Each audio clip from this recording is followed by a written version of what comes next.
നമസ്കാരം. ധനുഷ് PSC ടിപ്സിലേക്ക് എല്ലാവർക്കും സ്വാഗതം. ഇന്നത്തെ video degree level prelims exam എഴുതുന്നവർക്ക് വേണ്ടിയുള്ളതാണ്.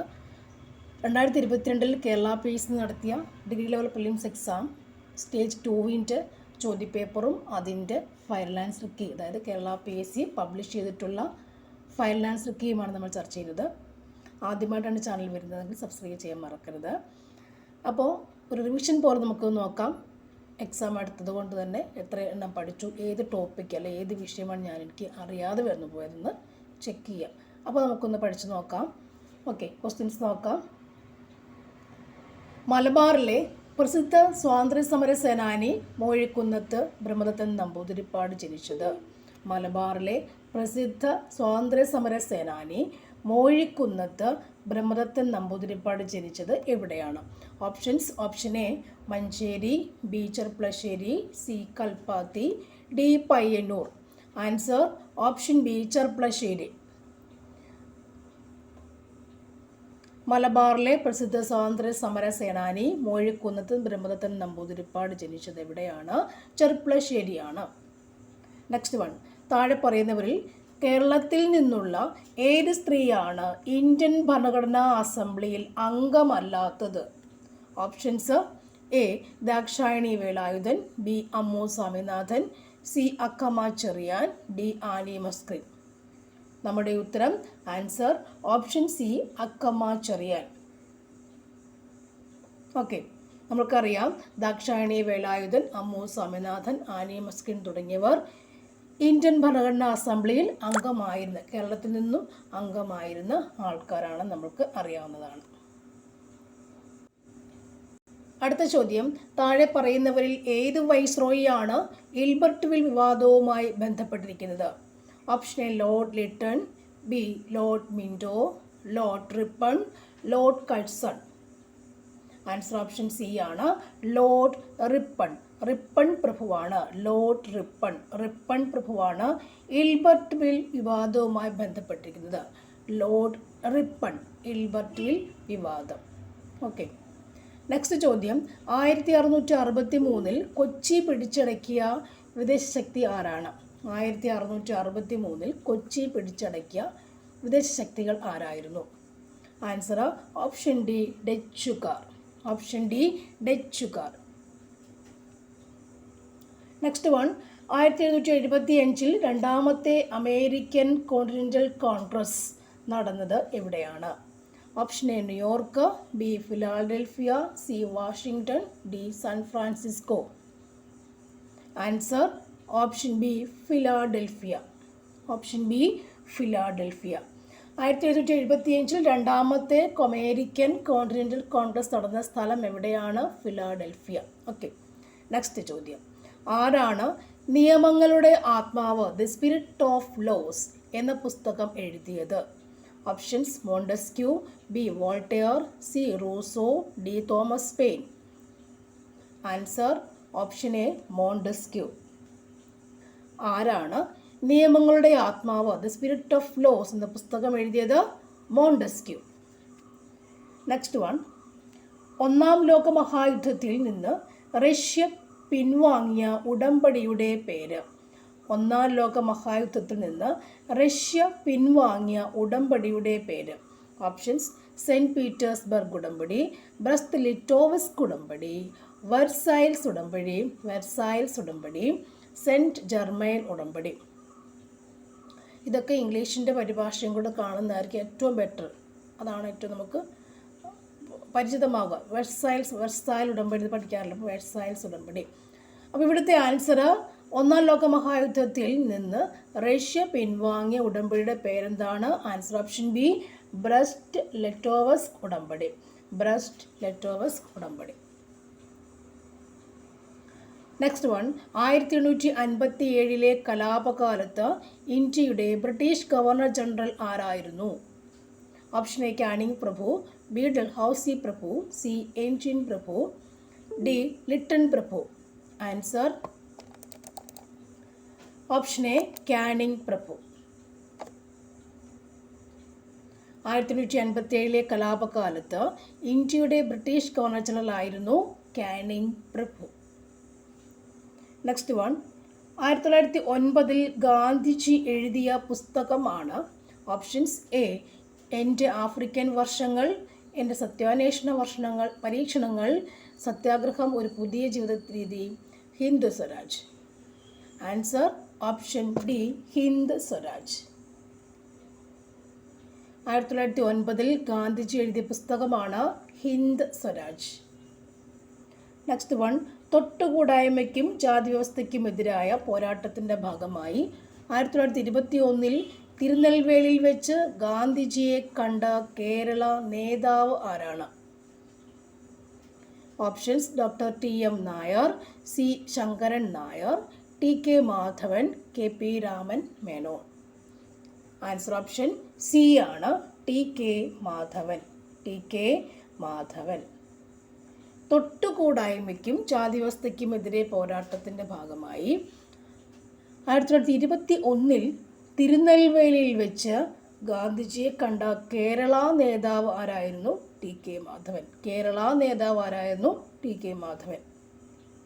അടുത്ത ചോദ്യം, ചേരുംപടി ചേർക്കുക. പട്ടിക 1, പട്ടിക 2. Inter tropical convergence zone, west aligns, ഉയർന്ന ഉപതാപോഷ്ണ മേഖല, ഉയർന്ന ഉപഉഷ്ണമേഖല, തെറ്റുവായി, ഉയർന്ന ഉപഉഷ്ണമേഖല, താഴ്ന്ന ഉപദ്രുവം. ഓക്കെ, അതിൻ്റെ പട്ടിക 2മായി യോജിപ്പിക്കുക. നമുക്കിവിടെ ആൻസർ വരുന്നത് ഓപ്ഷൻ സി ആണ്. Inter tropical convergence zone, inter tropical convergence zone doldrum ആണ്. Inter tropical convergence zone doldrum. Westerlies എന്ന് പറയുന്നത്, വെസ്റ്റർലൈസ് എന്ന് പറയുമ്പോൾ എന്താണത്? 30 ഡിഗ്രിക്കും 60 ഡിഗ്രിക്കും അക്ഷാംശത്തിനിടയിൽ സ്ഥിതി ചെയ്യുന്നതാണത് വെസ്റ്റർലൈസ്. 30 ഡിഗ്രി ടു 60 ഡിഗ്രി അക്ഷാംശത്തിനിടയിൽ കാണപ്പെടുന്നതാണത് വെസ്റ്റർലൈസ് എന്ന് പറയുന്നത് അല്ലേ. ഓക്കെ, നെക്സ്റ്റ് വരുന്നത് ഉയർന്ന ഉപ ഉഷ്ണമേഖല. ഉയർന്ന ഉപ ഉഷ്ണമേഖല ഏതാണ്? അതിന് പറയുന്ന പേരെന്താണ്? നമ്മൾ കുതിര അക്ഷാംശം. ഉയർന്ന ഉപ ഉഷ്ണമേഖലയ്ക്ക് പറയുന്ന പേരാണ് കുതിര അക്ഷാംശം. നെക്സ്റ്റ്, താഴ്ന്ന ഉപദ്രവത്തിന്, ഉപദ്രവമല്ല ഉപദ്രുവം, താഴ്ന്ന ഉപദ്രുവം അതിന് പറയുന്ന പേരെന്താണ്? Polar front. Polar front. ഇത്രയും ജോഗ്രഫിക്കൽ പാർട്ടാണ് അല്ലേ. ഇന്റർ ട്രോപ്പിക്കൽ കൺവർജൻസ് സോൺ അറിയപ്പെടുന്നത് എന്താണ്? ഡോൾഡ്രം എന്നറിയപ്പെടുന്നു.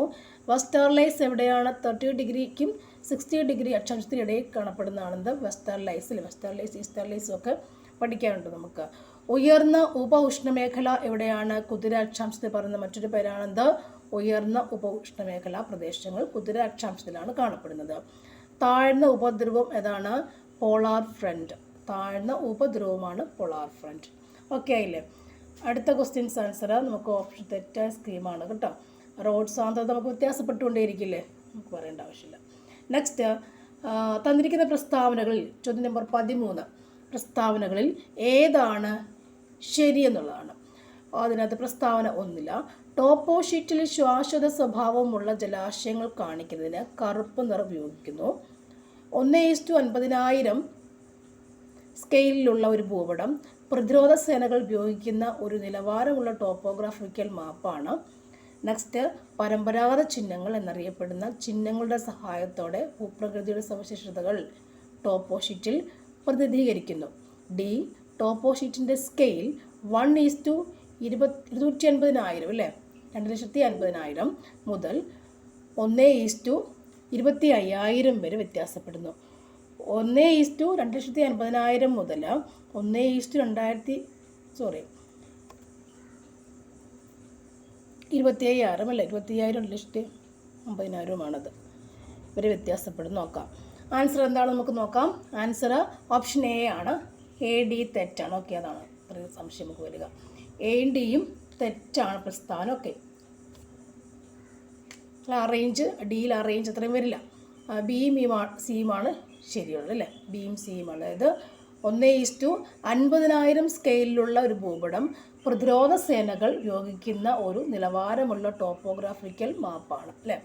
ഇതൊക്കെ ജോഗ്രഫിക്കൽ പാർട്ടിൻ്റെ വരുന്നതാണ്, മാപ്പിൻ്റെ കാര്യത്തിൽ വരുന്ന ഭാഗമാണത്. 1:50,000 സ്കെയിലുള്ള ഒരു ഭൂപടം പ്രതിരോധ സേനകൾ ഉപയോഗിക്കുന്ന ടോപ്പോഗ്രഫിക്കൽ മാപ്പാണ്.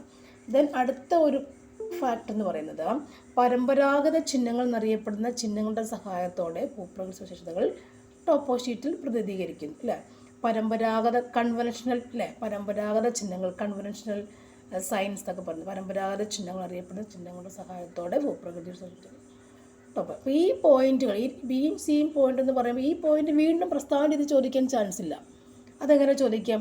അത് വൺ വേർഡായിട്ട് നമുക്ക് ഒരു ഫാക്റ്റായിട്ട് അല്ലേ, എന്നാൽ സിമ്പിൾ ക്വസ്റ്റ്യൻസ് വരില്ലേ, സിമ്പിൾ വൺ വേർഡ് എടുത്തില്ലേ, അവിടെ ചോദിക്കാൻ ചാൻസ്. സോ ഫാക്റ്റുകൾ, പ്രസ്താവന ഫാക്റ്റുകൾ വിടാൻ പാടില്ല. ആ ശരിയായ ഫാക്റ്റുകൾ, ഓക്കെ, ശരിയായ ഫാക്റ്റുകൾ അത് വീണ്ടും നമുക്കങ്ങനെ റിപ്പീറ്റ് ചെയ്യാം.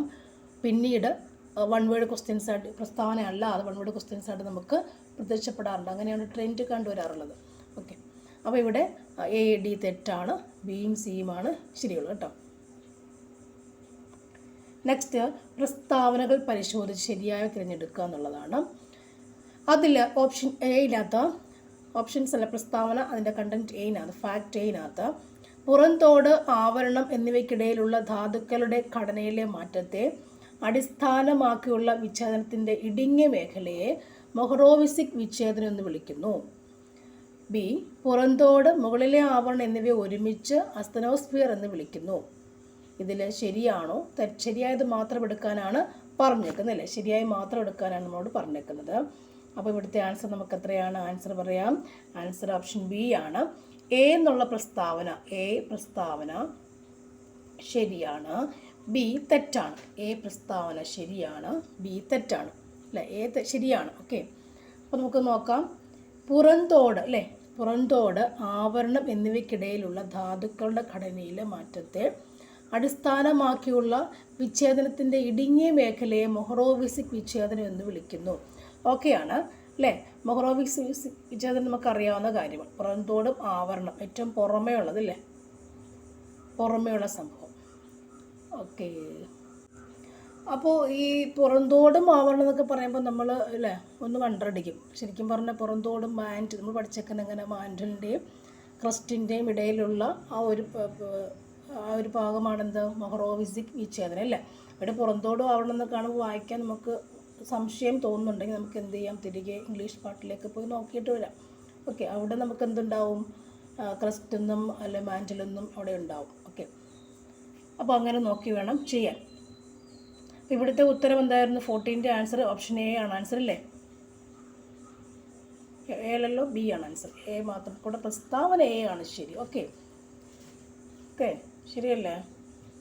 Okay, confirm.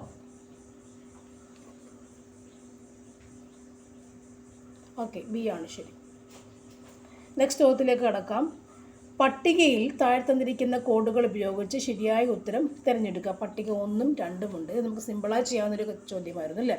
ഇന്ത്യയുടെ ധാതു ഹൃദയഭൂമി, LD പഠിക്കുന്ന ഒരു വ്യക്തിക്ക് പോലും ഇത് ചെയ്യാൻ പറ്റുന്ന ഒരു ക്വസ്റ്റ്യൻസ് ആണ്.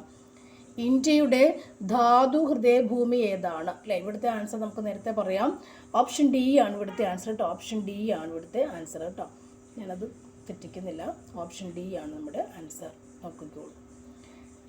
ഇന്ത്യയുടെ ധാതു ഹൃദയഭൂമി ആരാണ്? ചോട്ടാനാഗ്പൂർ പീഠഭൂമി. ഓക്കെ അല്ലേ, ചോട്ടാനാഗ്പൂർ പീഠഭൂമി. സിർക്കോണിയം എന്താണ്? കേരള തീരമാണെന്ത്? സിർക്കോണിയം. കേരള തീരമാണ് സിർക്കോണിയം. കേരള തീരമാണ് സിർക്കോണിയം. അടുത്തതോ ഇന്ത്യയുടെ കോട്ടൺ പോളിസ് അല്ലേ, കോട്ടണോപോളിസ് എന്ന് പറയല്ലേ. ഇന്ത്യയുടെ കോട്ടൺ പോളിസ് എന്ന് പറയുന്ന ആരാണ്? മുംബൈ ആണ്. കോട്ടണോപോളിസ്, ഇന്ത്യയുടെ കോട്ടൺ പോളിസ് മുംബൈ ആണ്. Indian iron and steel company എവിടെയാണ്? Indian iron and steel company പശ്ചിമ ബംഗാൾ അല്ലേ, പശ്ചിമ ബംഗാൾ. അപ്പോൾ പഠിച്ചിട്ടുള്ള കാര്യങ്ങളാണത്. ഓക്കെ, ഇന്ത്യയുടെ ധാതു ഹൃദയഭൂമി ചോട്ടാനാഗ്പൂർ പീഠഭൂമി, സിർക്കോണിയം കേരള തീരം, Indian cottonopolis Mumbai, Indian iron and steel കമ്പനിയോ പശ്ചിമ ബംഗാൾ. അത് നമ്മൾ അത്രയും ഫാക്റ്റുകൾ പഠിച്ചിട്ട് സിർക്കോണിയമാണ് അധികം കേൾക്കാത്തൊരു ഫാക്റ്റ് അല്ലേ. എന്നാലും ബാക്കി നമുക്ക് 3 എഴുതാൻ പറ്റുമ്പോൾ സിർക്കോണിയം എഴുതാൻ ചാൻസ് ഉണ്ട്. അപ്പോൾ അടുത്തതിലേക്ക് പോവാം. അടുത്ത ക്വസ്റ്റ്യൻ, ഇന്ത്യയിലെ ട്രഷറി ബില്ലുകൾക്ക് ഏതാണ് ശരി? ഇവിടുത്തെ ഉത്തരം ആൻസർ ഓപ്ഷൻ ബി ആണ്. 2ഉം 3ഉം ശരിയാണ്. ഇന്ത്യയിലെ ട്രഷറി ബില്ലുകൾക്ക് ഏതൊക്കെയാണ് ശരി? രണ്ടാമത്തെ പ്രസ്താവന, കോൾ ലോണുകളെ അപേക്ഷിച്ച് ട്രഷറി ബില്ലുകൾക്ക് ലിക്വിഡ് കുറവാണ്. മൂന്നാമത്തത്, ട്രഷറി ബില്ലുകൾ നൽകാൻ കേന്ദ്ര സർക്കാരിന് മാത്രമേ കഴിയുള്ളൂ. അപ്പോൾ ഇങ്ങനെ വരുമ്പോൾ അതിൻ്റെ ഫാക്ടറി പഠിച്ചു വെക്കാനാണ് ഞാൻ ഫാക്ടറി പഠിച്ചു വെക്കുക എന്ന് പറയുമ്പോൾ നമുക്ക് ആ ഫാക്ടറി വീണ്ടും പ്രതീക്ഷിക്കാവുന്നതാണ്. അപ്പോൾ കോൾ ലോണുകളെ അപേക്ഷിച്ച് ട്രഷറി ബില്ലുകൾക്ക് ലിക്വിഡിറ്റി കുറവാണ്. ട്രഷറി ബില്ലുകൾ നൽകാൻ ആർക്ക് മാത്രമേ കഴിയുള്ളൂ? കേന്ദ്ര സർക്കാരിന് മാത്രമേ കഴിയുള്ളൂ. ഇവിടുത്തെ ആൻസർ ഓപ്ഷൻ ബി ആണ് കേട്ടോ. നെക്സ്റ്റ് ചോദ്യം എന്ന് പറയുന്നത് ഫാക്ടർ ചെലവിൽ GDP എന്തിനു തുല്യമാണ്? ഫാക്ടർ ചെലവിൽ GDP എന്തിന് തുല്യമാണ്? ഫാക്ടർ ചെലവിൽ GDP എന്തിന് തുല്യമാണ്? ഇവിടുത്തെ ആൻസർ ഓപ്ഷൻ ബി ആണ്. വിപണി വിലയിലെ NNP പ്ലസ് മൂല്യത്തകർച്ച മൈനസ് വിദേശത്തു നിന്നുള്ള അറ്റ ഘടക വരുമാനം മൈനസ്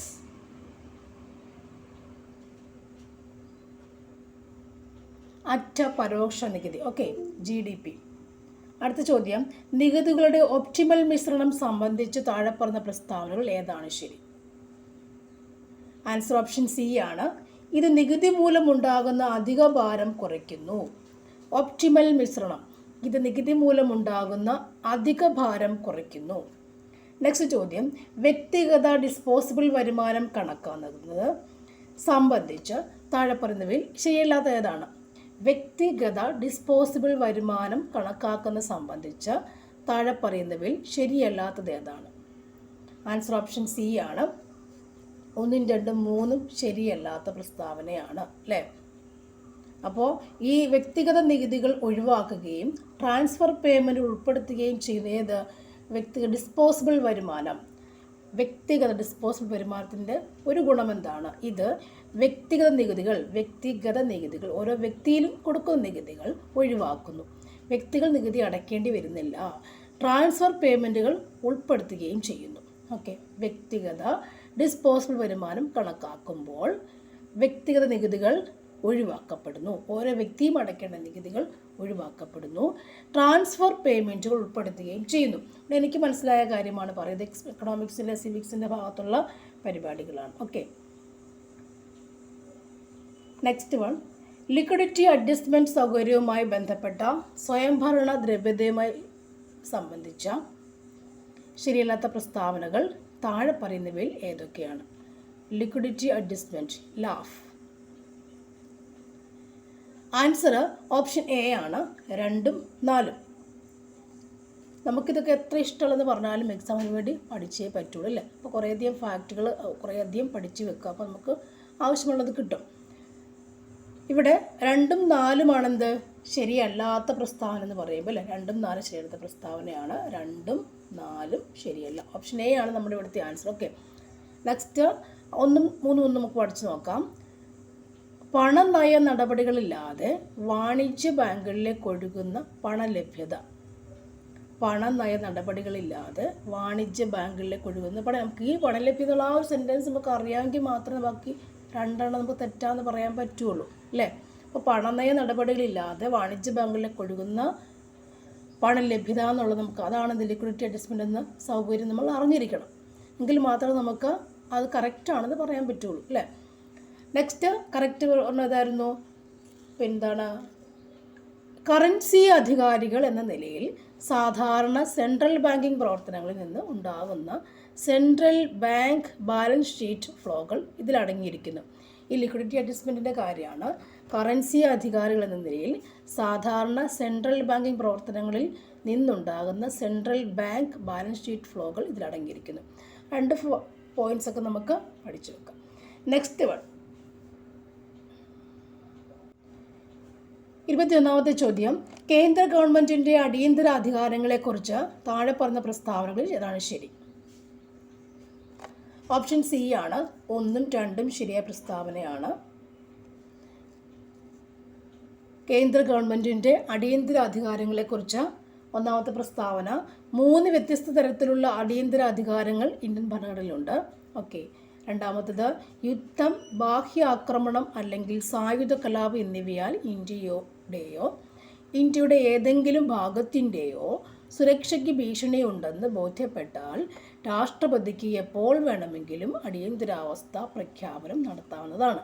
അതൊന്നുകൂടി, യുദ്ധം, ബാഹ്യാക്രമണം അല്ലെങ്കിൽ സായുധ കലാപം എന്നിവയാൽ ഇന്ത്യയുടെ ഏതെങ്കിലും ഭാഗത്തിൻ്റെയോ സുരക്ഷയ്ക്ക് ഭീഷണി ഉണ്ടെന്ന് ബോധ്യപ്പെട്ടാൽ രാഷ്ട്രപതിക്ക് എപ്പോൾ വേണമെങ്കിലും അടിയന്തരാവസ്ഥ പ്രഖ്യാപനം നടത്താവുന്നതാണ്. അല്ലേ, 2 ഫാക്റ്റുകളും ശരിയാണ്.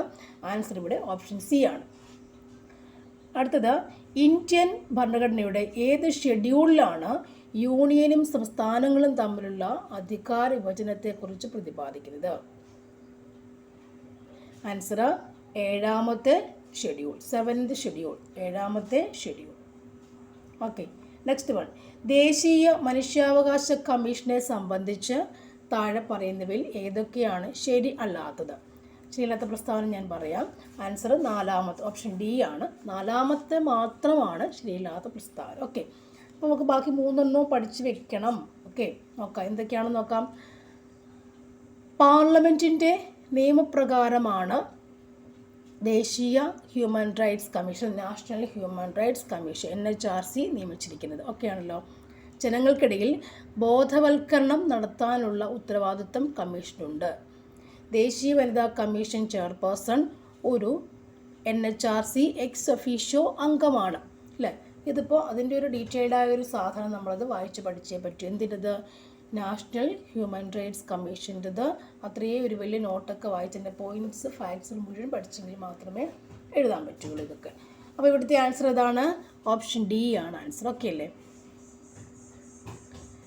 ഏത് ഭരണഘടനാ ഭേദഗതിയിലൂടെയാണ് മതേതരത്വം എന്ന വാക്ക് ആമുഖത്തിൽ ഉൾപ്പെടുത്തിയിട്ടുള്ളത്? മതേതരത്വം എന്ന വാക്ക്. ആൻസർ ഓപ്ഷൻ എ ആണ്. 42nd അല്ലേ, 42ാമത്തെ ഭേദഗതിയിലൂടെയാണ് മതേതരത്വം എന്ന വാക്ക് ആമുഖത്തിൽ ഉൾപ്പെടുത്തിയത്. Next one. ഇന്ത്യൻ ഭരണഘടനയിലെ സോഷ്യലിസം എന്ന പദം സൂചിപ്പിക്കുന്നത് എന്തൊക്കെയാണ്? സോഷ്യലിസം. ആൻസർ ഓപ്ഷൻ ബി ആണ്. 2ാമത്തേതാണ് അല്ലേ, 2ാമത്തെ മാത്രമാണ് പറയുന്നത് സോഷ്യലിസം. അതായത് സമ്പദ് വ്യവസ്ഥയുടെ പ്രധാന മേഖലകളെ മാത്രം ദേശസാൽക്കരിക്കുകയും സ്വകാര്യ സ്വത്ത് വിനിയോഗിക്കുന്നതിന് ചില നിയന്ത്രണങ്ങൾ ഏർപ്പെടുത്തുകയും ചെയ്യുക. സോഷ്യലിസം എന്ന പദമില്ല, നമ്മൾ സോഷ്യലിസം സോഷ്യൽ എന്ന രീതിയിൽ പറയും അല്ലേ. ഇവിടെ ഇന്ത്യൻ ഭരണഘടനയിലെ സോഷ്യലിസം എന്ന പദം സൂചിപ്പിക്കുന്നത് എന്താണ്? സമ്പദ് വ്യവസ്ഥയുടെ പ്രധാന മേഖലകളെ മാത്രം ദേശസാൽക്കരിക്കുകയും സ്വകാര്യ സ്വത്ത് വിനിയോഗിക്കുന്നതിന് ചില നിയന്ത്രണങ്ങൾ ഏർപ്പെടുത്തുകയും ചെയ്യുന്നതാണ് സോഷ്യലിസം. Okay, next. അഖിലേന്ത്യാ സർവീസിലേക്കുള്ള റിക്രൂട്ട്മെൻറ്റ് നടത്തുന്നത് ആരാണ്? ആൻസർ UPSC ആണ്. UPSC. ഇന്ത്യയിലെ രാഷ്ട്രീയ പാർട്ടികൾക്ക് ആരാണ് അംഗീകാരം നൽകുന്നത്? ആൻസർ ഓപ്ഷൻ സി, ഇന്ത്യൻ തെരഞ്ഞെടുപ്പ് കമ്മീഷൻ. ഇന്ത്യൻ തെരഞ്ഞെടുപ്പ് കമ്മീഷനാണ് ഇന്ത്യയിലെ രാഷ്ട്രീയ പാർട്ടികൾക്ക് അംഗീകാരം കൊടുക്കുന്നത്. ഇന്ത്യയിലെ രാഷ്ട്രീയ പാർട്ടികൾക്ക് ആരാണ് അംഗീകാരം കൊടുക്കുന്നത്? ഇന്ത്യൻ തിരഞ്ഞെടുപ്പ് കമ്മീഷൻ. ഇന്ത്യൻ തിരഞ്ഞെടുപ്പ് കമ്മീഷൻ. നെക്സ്റ്റ്. ഒരു പൊതു ഉദ്യോഗസ്ഥൻ തന്റെ ചുമതലകൾ നിർവഹിക്കുവാൻ വിസമ്മതിക്കുമ്പോൾ സുപ്രീം കോടതിയോ ഹൈക്കോടതിയോ പുറപ്പെടുവിക്കുന്ന കമാൻഡ് ഏതാണ്? ആൻസർ ഓപ്ഷൻ ബി ആണ്. മാൻഡമസ്. അതിൻ്റെ അകത്ത് ബാക്കിയുള്ള ഹേബിയസ് കോർപ്പസ്, സെർഷ്യോട്ടറിയും കോവാറൻറ്റും ഒക്കെ ഓരോന്നും അത് നോക്കി പഠിച്ചു വെച്ചേക്കുക. നെക്സ്റ്റ് ചോദ്യം. ഇനി കുറച്ച് നമുക്ക് സമാധാനത്തിൽ കേട്ട് എഴുതാൻ പറ്റുന്ന ചോദ്യങ്ങളല്ലേ. പ്രധാനമന്ത്രിക്കോ കേന്ദ്ര സർക്കാരിലെ മന്ത്രിക്കോ പാർലമെൻറ്റ് അംഗത്തിനോ എതിരായ അഴിമതി ആരോപണങ്ങൾ അന്വേഷിക്കുവാൻ യോഗ്യതയുള്ള സ്ഥാപനം ഏതാണ്? സ്ഥാപനം. ആൻസർ ലോക്പാൽ. അഴിമതി ആരോപണങ്ങൾ അന്വേഷിക്കുവാൻ യോഗ്യതയുള്ള സ്ഥാപനം ഏതാണ്? Lokpal. Okay, Lokpal. Next one. Indian ഭരണഘടനയുടെ ഏത് ആർട്ടിക്കിളാണ് ഇന്ത്യൻ രാഷ്ട്രപതിയുടെ തിരഞ്ഞെടുപ്പിൻ്റെ നടപടിക്രമങ്ങൾ കൈകാര്യം ചെയ്യുന്നത്? ഇന്ത്യൻ ഭരണഘടനയുടെ ഏത് ആർട്ടിക്കിളാണ് ഇന്ത്യൻ രാഷ്ട്രപതിയുടെ തിരഞ്ഞെടുപ്പിൻ്റെ നടപടിക്രമങ്ങൾ കൈകാര്യം ചെയ്യുന്നത്? ആൻസർ ഓപ്ഷൻ ബി, 54ാം ആർട്ടിക്കിൾ അല്ലേ. 54ാമത്തെ ആർട്ടിക്കിളിലാണ് ഇന്ത്യൻ രാഷ്ട്രപതിയുടെ തിരഞ്ഞെടുപ്പിൻ്റെ നടപടിക്രമങ്ങൾ. തെറ്റിക്കാൻ അവിടെ നമ്പർ വേറെ കിടപ്പുണ്ട് അല്ലേ. തിരഞ്ഞെടുപ്പെന്ന് കാണുമ്പോൾ നമ്മൾ ആധികർക്ക് അർപ്പിക്കുന്ന നമ്പറൊക്കെ അപ്പുറത്ത് കിടപ്പുണ്ട്, പക്ഷെ നമ്മൾ നോക്കണ്ട. ചോദ്യം എങ്ങനെയാണ്? ഏത് ആർട്ടിക്കിളാണ് ഇന്ത്യൻ ഭരണഘടനയുടെ ഏത് ആർട്ടിക്കിളാണ് ഇന്ത്യൻ രാഷ്ട്രപതിയുടെ തെരഞ്ഞെടുപ്പിൻ്റെ നടപടിക്രമങ്ങൾ? ഇന്ത്യൻ രാഷ്ട്രപതിയുടെ തെരഞ്ഞെടുപ്പിൻ്റെ നടപടിക്രമങ്ങളെക്കുറിച്ച് ചോദിച്ചേക്കുന്ന ഇവിടെ. So answer article 54 okay. Answer article 54 okay. ബാക്കി ഞാൻ പറയുന്നില്ല ഇനി.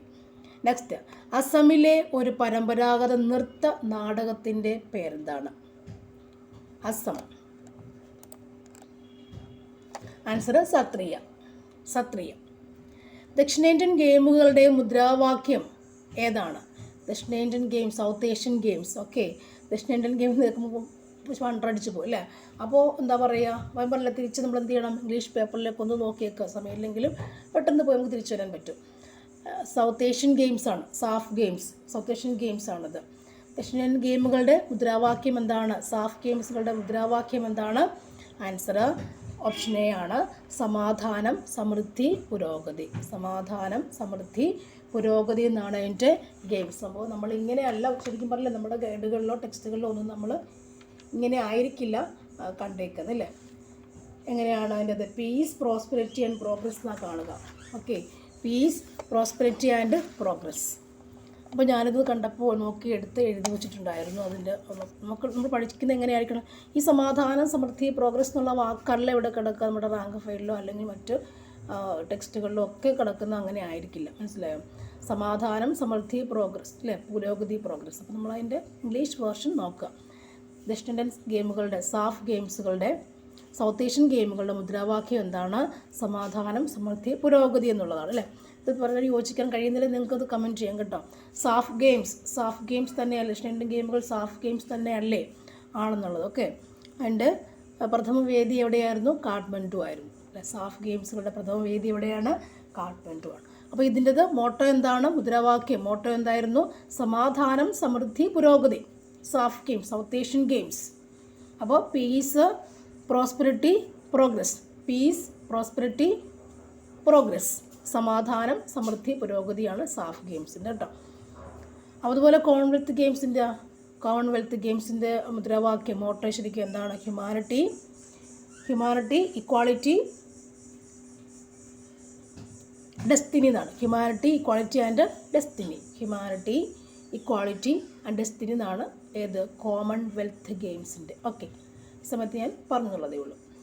അടുത്ത ചോദ്യം, MD വാസുദേവൻ നായർക്ക് ജ്ഞാനപീഠ പുരസ്കാരം ലഭിച്ച വർഷം ഏതാണ്? Answer option D 1995. 1995 MD Vasudevan നായർക്ക് എന്ത് കിട്ടിയത്? ജ്ഞാനപീഠ പുരസ്കാരം ലഭിച്ചല്ലേ? ജ്ഞാനപീഠ 2, 4, 6 പേർക്കോളം നമ്മുടെ മലയാളികളിൽ ജ്ഞാനപീഠ പുരസ്കാരം ലഭിച്ചിട്ടുണ്ടല്ലേ? MDക്കാണ് 1995 ജ്ഞാനപീഠ പുരസ്കാരം ലഭിച്ചിട്ടുള്ളത്. ഓക്കെ അല്ലേ? അപ്പോൾ 2019 ആർക്കായിരുന്നു? അക്കിത്തം അല്ലേ? അക്കിത്തം അച്യുതൻ നമ്പൂതിരിക്കാണ് അല്ലേ? അക്കിത്തം അച്യുതൻ നമ്പൂതിരിക്കാണെന്ത് 2019 ജ്ഞാനപീഠ പുരസ്കാരം അല്ലേ? അങ്ങനെയാണെങ്കിൽ 84 ആർക്കാണ്? 84 തകഴി ശിവശങ്കരപ്പിള്ളയ്ക്കാണ് 84. അങ്ങനെയാണ് 2007 ആർക്കായിരുന്നു? അറിയാമായിരിക്കും എല്ലാവർക്കും. ആർക്കാണത്? ONV കുറുപ്പിന് അല്ലേ? ONV കുറുപ്പിനാണ്. അപ്പോൾ എല്ലാവർക്കും ആയി ONV കുറുപ്പിന്. നെക്സ്റ്റ് വൺ, നെഹ്റു ട്രോഫി വള്ളംകളിയുടെ വേദി ഏതാണ്? നെഹ്റു ട്രോഫി വള്ളംകളിയുടെ വേദി ഏതാണ്? ആൻസർ ഓപ്ഷൻ എ പുന്നമടക്കായൽ. പുന്നമടക്കായലാണ് നെഹ്റു ട്രോഫി വള്ളംകളി. നെക്സ്റ്റ് വൺ, കേരള മൗപ്പസാങ് അല്ലേ? മൗപ്പസാങ് എന്ന് പറയാം. കേരള മൗപ്പസൻറ്റ് എന്ന് പറയപ്പെടുന്നത് ആരെയാണ്? ആൻസർ തകഴി ശിവശങ്കരപ്പിള്ള അല്ലേ? തകഴി ശിവശങ്കരപ്പിള്ള അറിയപ്പെടുന്നു. കേരള വ്യാസൻ എന്നറിയപ്പെടുന്നത് ആരാണ്? കുഞ്ഞിക്കുട്ടൻ തമ്പുരാൻ. നെക്സ്റ്റ് വൺ, ഏത് സ്ഥലമാണ് അത്തച്ചമയവുമായി ബന്ധപ്പെട്ടിരിക്കുന്നത്? Answer option B Tripunithura. Next one, Kuchipudi എവിടെ നിന്നാണ് ഉത്ഭവിച്ചത്? Answer option A Andhra Pradesh. ശാരീരിക വൈകല്യമുള്ള കായിക താരങ്ങൾക്കായി നടത്തുന്ന ഒരു അന്താരാഷ്ട്ര മൾട്ടി സ്പോർട്സ് ഇവൻറ്റിൻ്റെ പേര്? ഇവിടുത്തെ ചോദ്യം ശാരീരിക വൈകല്യമുള്ള കായിക താരങ്ങൾക്ക്. സോ ആൻസർ ജസ്റ്റ് അങ്ങോട്ട് പോകുന്നുണ്ട്. ആൻസർ ശാരീരിക വൈകല്യമുള്ള സ്പോർട്സ് എന്ന് പറയുമ്പോൾ എങ്ങോട്ടായിരിക്കും ശരിക്കും ആൻസർ പോവുക? ആൻസർ ഓപ്ഷൻ സി, പാരാലിമ്പിക് ഗെയിമുകൾ. ഓക്കെ, പാരാലിമ്പിക് ഗെയിമുകൾ. ഓക്കെ, പാരാലിമ്പിക് ഗെയിമുകൾ. അടുത്ത ചോദ്യം, ഓട്ടംതുള്ളലിൻ്റെ ഉപജ്ഞാതാവ് ആരാണ്? Answer option D, Kunchan Nambiar. Next, Amazon Kindle പോലുള്ള ഇ ബുക്ക് റീഡർമാർ ഉപയോഗിക്കുന്ന സാങ്കേതിക വിദ്യ ഏതാണ്? ആമസോൺ കിൻഡിൽ പോലുള്ള ഇ ബുക്ക് റീഡർമാർ ഉപയോഗിക്കുന്ന സാങ്കേതിക വിദ്യ ഏതാണ്? E ink. E ink. Next one, dash operating സിസ്റ്റത്തിൻ്റെ പ്രവർത്തനമല്ല. ഡാഷ് ഓപ്പറേറ്റിംഗ് സിസ്റ്റങ്ങളുടെ പ്രവർത്തനം അല്ല. ആൻസർ ഓപ്ഷൻ ബി ആണ്, processor management. Processor management operating സിസ്റ്റങ്ങളുടെ പ്രവർത്തനമല്ല. പ്രോസസ്സർ മാനേജ്മെൻറ്റ് ഓപ്പറേറ്റിംഗ് സിസ്റ്റങ്ങളുടെ പ്രവർത്തനമല്ല. ബാക്കി memory management, input output management, വിഭവവിഹിതമൊക്കെ എന്താണ്? ഓപ്പറേറ്റിംഗ് സിസ്റ്റങ്ങളുടെ കൂടെ പെടുത്താവുന്നതാണ് അല്ലേ? അതൊരു പ്രവർത്തനമല്ലാത്തത് ആരാണ്? എപ്പോഴും പ്രോസസ്സർ മാനേജ്മെൻറ്റാണ് പ്രവർത്തിക്കാത്തത്. ഓക്കെ, ഡാഷ് ഉപകരണത്തിന് വാനിലേക്ക് ലാനിനെ ചേർക്കാനാകും. വാൻ ലാൻ അല്ലേ? ശരിക്കും അതിൻ്റെ ആൻസർ എന്താണ്? ശരിക്കും അതിൻ്റെ ആൻസർ ശരിക്കും എന്താണ്? ആൻസർ ഓപ്ഷൻ ഡി ആണ്, ദ ഗേറ്റ് വേ അല്ലേ? ഗേറ്റ് വേ ആണ്. വാൻ ടു ലാൻ ആണ് ഗേറ്റ് വേ. വാനിലേക്ക് ലാനിനെ ചേർക്കാനാകുന്ന സംഭവം ഗേറ്റ് വേ എന്നറിയപ്പെടുന്നു. സാധാരണ ടെക്സ്റ്റ് കൂടാതെ മറ്റു ഡോക്യുമെൻറ്റിലേക്കുള്ള ലിങ്കുകൾ അടങ്ങിയ ഒരു ഡോക്യുമെൻറ്റിനെ ഡാഷ് എന്ന് വിളിക്കുന്നു. എന്തായിരിക്കും വിളിക്കുക അതിനെ? ആൻസർ ഓപ്ഷൻ എ ആണ്, ഹൈപ്പർ ടെക്സ്റ്റ് എന്നാണ് വിളിക്കുക. Hyper text. നെക്സ്റ്റ്, ഒരു ഹാക്കർ ഉപയോക്താക്കളുടെ കമ്പ്യൂട്ടറുകളിലേക്കും അക്കൗണ്ടുകളിലേക്കും പ്രവേശനം നേടുന്നതിന് ക്ഷുദ്രകരമായ ലിങ്കുകൾ അയക്കുന്ന സൈബർ കുറ്റകൃത്യത്തെ ഡാഷ് എന്ന് വിളിക്കുന്നു. ആൻസർ ഓപ്ഷൻ ഡി ആണ്, ഫിഷിംഗ് എന്നാണ് വിളിക്കുക. ഓക്കെ, അടുത്തത്, മെർക്കുറസ് നൈട്രേറ്റ് എന്ന സംയുക്തം കണ്ടുപിടിച്ച ഇന്ത്യൻ ശാസ്ത്രജ്ഞൻ ആരാണ്? ആൻസർ ഓപ്ഷൻ ബി, പ്രഫുല്ല ചന്ദ്ര റായ്. അടുത്ത ചോദ്യം, ഡാഷ് ISROയുടെ വിപണന വിഭാഗമാണ്. അത് ISROയുടെ ബഹിരാകാശ ഉൽപ്പന്ന സേവനങ്ങളും ആഭ്യന്തര അന്തർദേശീയ ഉപഭോക്താക്കൾക്ക് വിതരണം ചെയ്യുന്നു. ഒന്നുകൂടി, ഡാഷ് ISROയുടെ വിപണന വിഭാഗമാണ്. അത് ISROയുടെ ബഹിരാകാശ ഉൽപ്പന്നങ്ങളും സേവനങ്ങളും ആഭ്യന്തര അന്തർദേശീയ ഉപഭോക്താക്കൾ വിപണനം ചെയ്യുന്നു. ശരിക്കും അതിൻ്റെ ആൻസർ എന്താണ്? ആൻസർ ഓപ്ഷൻ എ ആണ്, ആൻട്രിക്സ് അല്ലേ? ആൻട്രിക്സ് ആണ്. ഓക്കെ, ശരിക്കും എൻ്റെ ആൻസർ എന്താണ്? ആൻട്രിക്സ് ആണ്. ഓക്കെ, ഫൈനൽ ആൻസർ കീ പ്രകാരം ആൻട്രിക്സ് ആണ് എൻ്റെ ഉത്തരം കേട്ടോ. പ്രൊഫഷണൽ തെറ്റാണ് വെച്ചേക്കുന്നത്. ആൻട്രിക്സ് ആണ് എൻ്റെ ആൻസർ. നെക്സ്റ്റ് ചോദ്യം, താഴെ പറയുന്നവയിൽ പുനരുപയോഗിക്കാവുന്ന ഊർജ സ്രോതസ് അല്ലാത്തതാണ് ആൻസർ ഓപ്ഷൻ സി അല്ലേ? ഇത് ശരിക്കും പറഞ്ഞാൽ ഇതിൻ്റെ ഉത്തരം നമുക്ക് ഈ ഇത്തരത്തിലുള്ള ഉത്തരം നമുക്കൊന്ന് കുത്തിയിരുന്ന് ആലോചിച്ചാൽ കിട്ടും. അതായത് 4 തരുമ്പോൾ 1 ചേരാത്ത തന്നെ കൊടുക്കുകയുള്ളൂ. എപ്പോഴും അങ്ങനെയാണ്. എപ്പോഴും ഈ ഒരു ചോദ്യത്തിൻ്റെ ഈ ഒരു സ്രോതസ് എന്ന് പറഞ്ഞ ചോദ്യത്തിൻ്റെ പരമ്പര വരുമ്പോൾ തന്നെ അത് 4 കൊടുത്താൽ 1 എന്താ സെപ്പറേറ്റേ കൊടുക്കുകയുള്ളൂ. അപ്പോൾ നമുക്കത് ചിന്തിച്ചാൽ എഴുതാൻ പറ്റും. അത് പഠിക്കണമെന്നേ ഇല്ല, ചിന്തിച്ചാൽ എഴുതാൻ പറ്റും. ലോജിക്ക് വെച്ച് എഴുതാൻ പറ്റും. ഓക്കെ, നെക്സ്റ്റ് വൺ, ഹരിതഗൃഹവാതക ഉദ്യമനത്തിൻ്റെ പ്രധാന പങ്ക് ആർക്കാണുള്ളത്?